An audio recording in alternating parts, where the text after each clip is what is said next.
people with pre-existing conditions could see their health care costs skyrocket. Also on the chopping block, the requirement that insurance companies cover essential benefits like wellness visits, mental health treatment, maternity care, and even ambulances. Now individual states could opt out. So what do you think, healthcare reform, is it back on? Yes, it is. Republicans know the clock is ticking. With members about to head home for 2 weeks, they could be facing more of this. If you yell one more time like that, I'm going to ask. Still tonight, no agreement. So it's premature to say where we are, what we're on, because we're at that conceptual stage right now.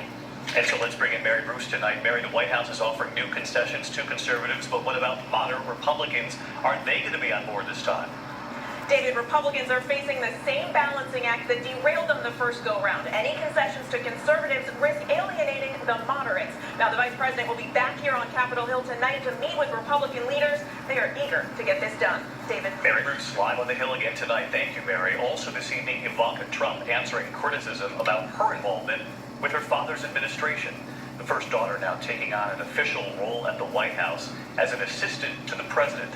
In an interview with CBS News, asked whether she is complicit with his policies, here's what she said. If being complicit is wanting to be a force for good and to make a positive impact, then I'm complicit. Ivanka Trump with CBS. Next here tonight, extreme weather on the way for much of the east. From the Gulf up through the Ohio Valley, 54 million Americans in the path of severe storms, possible tornadoes. The latest in days of damaging storms we've been covering. This tornado whipping up 100 miles an hour, ripping off the side of a Virginia Beach home. Afterward, you can see the owner up there on the left, right there in the screen, opening the door, creeping to where there used to be a bedroom wall. Let's bring in meteorologist Rob Marciano tracking this, because as I mentioned, Rob, this is really going to be all the way up the coast right into the Ohio Valley.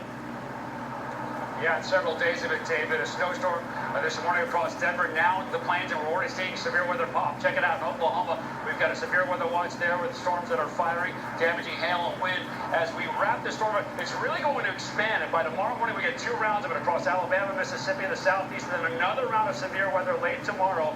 And the bullseye is going to be through Georgia and Alabama, but the threat stretches all the way up into Ohio. Tomorrow, David, going to be a very, very active day. Rob Marciano with us tonight. Thank you, Rob. There is a massive manhunt tonight in Texas for the killer of a law enforcement officer.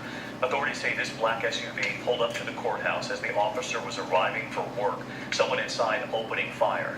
Well, tonight, the Houston Chronicle now reporting just last week, Constable Clint Greenwood told co-workers he felt threatened by someone he'd once investigated in a corruption case. The reward tonight now stands at $65,000.